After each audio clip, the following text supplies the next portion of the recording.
नमस्कार दोस्तों, आपका स्वागत है हमारे YouTube channel SUD education hub में। आज के मैथ के बहुत इम्पोर्टेंट क्वेश्चन आपको बताने जा रहे हैं जो नंबर सिस्टम से संबंधित हैं। तो चलिए चलते हैं। पहला क्वेश्चन पहला है, पाई है एक परिमेय संख्या, अभाज्य संख्या, अपरिमेय संख्या, पूर्ण संख्या।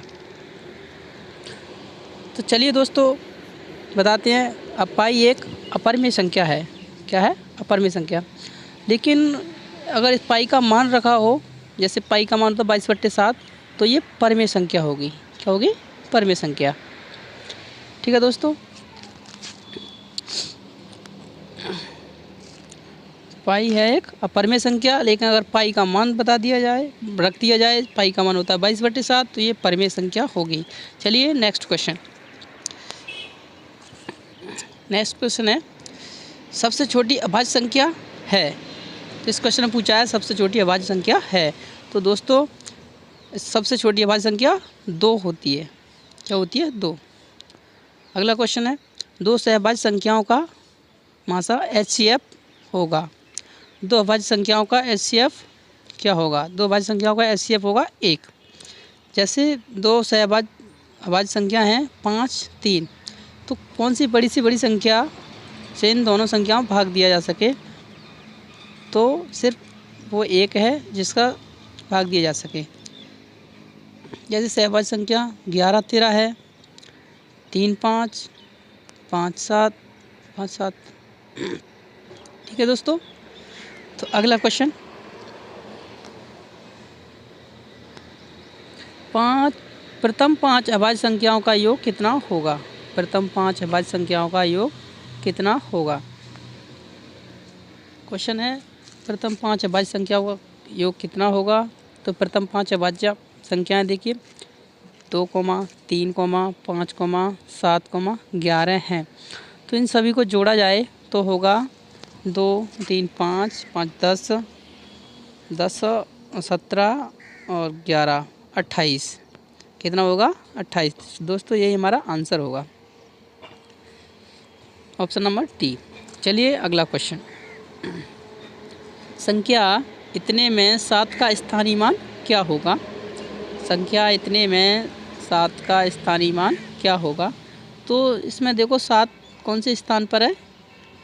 तीसरे स्थान पर है। इसके बाद में कितने अंक और हैं? जितने अंक होंगे उतने ही 0 रख देंगे। जितने 0 रख देंगे तो यही क्या हो जाएगा? हमारा आंसर हो जाएगा। ठीक है दोस्तों, इसमें ऑप्शन नंबर कौन सा मैच कर रहा है? ऑप्शन नंबर डी मैच कर रहा है इसमें। ठीक है दोस्तों, अगला क्वेश्चन, संख्या इतने में 3 का स्थानीय मान तथा जाति मान है में अंतर है। इधर लिखा है अंतर है। ठीक है दोस्तों, तो पहले 3 का स्थानीय मान निकालेंगे। 3 बाद में कितने अंक हैं? 1, 2, उतने 0 रख लेंगे। अब देखते हैं जाति मान। जो जाति मान जो होता है, वो जो फेस वैल्यू जो दिखता है स्वयं को ही कैंडिडेट करता है। ठीक है, तो जाति मान हो जाएगा 3। कितना हो जाएगा? 3 हो जाएगा। तो इसमें पूछा है स्थानीय मान तथा जाति मान में अंतर है, तो इसका अंतर करेंगे। जाति मान और स्थानीय मान में अंतर करेंगे तो दोस्तों अंतर करेंगे, घटाएंगे तो 297। यही क्या हो जाएगा? हमारा आंसर हो जाएगा। ठीक है दोस्तों, ये ऑप्शन नंबर डी। आप सभी को समझ में आ रही होगी हमारी ट्रिक। चलिए नेक्स्ट क्वेश्चन, संख्या इतने में 5 और 6 के स्थानीय मानों का गुणनफल है। संख्या इतने में 5 और 6 के स्थानीय मानों का गुणनफल है। तो सबसे पहले हम करेंगे 5 का स्थानीय मान निकालें। 5 के बाद कितनी संख्या है? 2, 2 0, फिर 6 के बाद कितनी संख्या है? 1, 0। अब इसका पूछा है गुणनफल, तो हम इसका गुणा करेंगे तो हो जाएगा 5 में 30, 30 पे 3 0। कितना हो गया हमारा? ये हो गया, यही हमारा आंसर होगा। ठीक है दोस्तों, आपको समझ में आया होगा। ऑप्शन नंबर देखते हैं सी, कौन सा मैच कर रहा है? सी। अगला क्वेश्चन चलते हैं, संख्या इतने में इकाई का अंक है। इसमें दोस्तों इकाई का अंक पूछा है, तो इकाई का अंक निकालने के लिए हम बहुत आसान सी ट्रिक बताएंगे आपको, जो आप कभी ना भूल पाओगे। ठीक है दोस्तों, चलिए बताते हैं। अगर हमें इकाई का अंक निकालना होता है तो हमें जो दिए संख्या होती है उसमें सिर्फ इकाई वाले अंकों को देखते हैं, इकाई वाले अंकों का ही मल्टीप्लाई करते हैं। जैसे हमने 7 और 3 का मल्टीप्लाई किया, 21 हो रहा है। 21 हो रहा है तो हमें इकाई से मतलब है, तो हम 2 को छोड़ देंगे, 1 ले लेंगे। ठीक है दोस्तों, फिर 1 और 8 का मल्टीप्लाई किया तो 8 आया हमारा। ठीक है दोस्तों, 8 आ गया। 8 और 4 का अगर मल्टीप्लाई किया तो 32 होता है। तो इसमें हमारा 32 में इकाई का अंक आएगा 2। क्या आएगा दोस्तों? 2। तो यही हमारा हो जाएगा आंसर।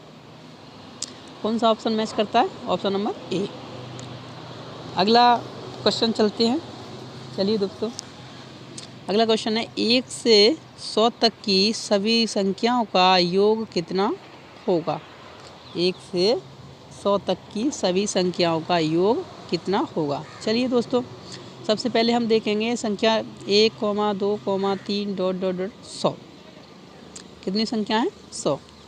तो हम सबसे पहले क्या करेंगे, इसमें करेंगे इसका योग निकालने के लिए सबसे पहले करेंगे पहली संख्या प्लस लास्टवी संख्या, पहला पद प्लस अंतिम पद बट्टे 2।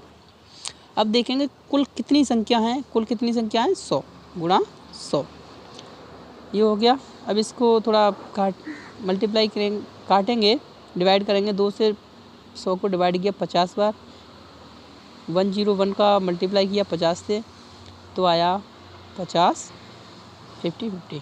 ठीक है दोस्तों, आई होप आपको समझ में आया होगा। तो यही हमारा आंसर है, ऑप्शन नंबर बी मैचिंग कर रहा है। ठीक है दोस्तों, अब चलते हैं अगला क्वेश्चन। अगला क्वेश्चन है 80 तक सभी सम संख्याओं का योग कितना होगा? 80 तक की सभी सम संख्याओं का योग कितना होगा? तो पहले तो हम सभी सम संख्याओं को लिखेंगे। सम संख्या 1, 2, 4, 6, ... करके कहाँ तक हो जाएगी? 80 तक हो जाएगी। ठीक है दोस्तों, कहाँ तक हो जाएंगे? 80 तक। अब देखो, हमें इसमें देख रहे हैं तो 2 से लेकर 4, 6 कितने का अंतर जा रहा है? 2 का अंतर आ रहा है। तो हमें योग निकालेंगे, तो योग के लिए करेंगे पहला पद पहली संख्या प्लस अंतिम संख्या, तो 2 + 80 82 हो जाएगा बट्टे 2 गुणा कितनी संख्या थी? 80। लेकिन हमें सम का निकालना है तो सम संख्या बची होंगी 80 में से 80 में 40 संख्या विषम होंगी और 40 संख्याएँ सम होंगी, मतलब 40 पद सम होंगे, 40 पद विषम होंगे। तो हमें सम का निकालना है तो मल्टीप्लाई 40। ठीक है, इसे डिवाइड किया, इसको काटा 41 × 40, तो ये हो जाएगा 1640। यही हमारा क्या है? आंसर। कौन सा ऑप्शन मैच कर रहा है? हमारा ऑप्शन नंबर बी मैच कर रहा है। ठीक है दोस्तों, अगला क्वेश्चन चलते हैं। चलिए, प्रथम 20 विषम संख्याओं का योग होगा। प्रथम 20 विषम संख्याओं का योग होगा।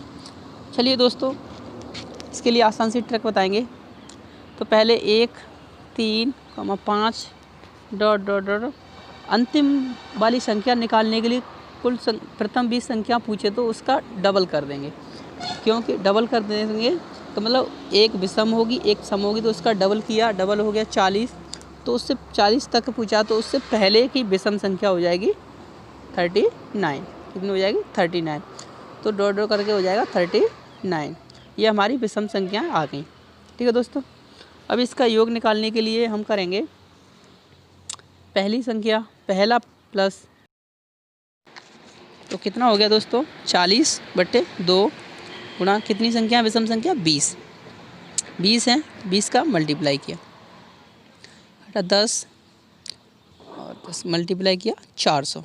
कितना हो गया? 400। विषम संख्याओं का योग कितना हो गया? 400। ऑप्शन नंबर बी मैच कर रहा है, यही हमारा आंसर होगा। एक और इसके लिए आसान सी ट्रिक बताएंगे, केवल विषम संख्याओं के लिए, सिर्फ विषम संख्याओं के लिए। अगर विषम संख्याओं का योग पूछा है तो 20 और इसका वर्ग कर देंगे। क्या कर देंगे? वर्ग कर देंगे। यही हमारा क्या हो जाएगा? आंसर हो जाएगा। तो दोस्तों 20 का वर्ग किया, सिर्फ विषम संख्याओं के लिए बता रहे हैं ये। 20 का वर्ग हो जाएगा 400। दोस्तों हमारी ट्रिक आपको समझ में आई हो, हमारी वीडियो आपने देखी है, अच्छी लगी तो लाइक और शेयर कीजिए, सब्सक्राइबर कीजिए, बेल आइकन जरूर दबाइए, इससे हमारी आने वाली वीडियो आपको मिलती रहे। ठीक है दोस्तों, धन्यवाद। जय हिंद।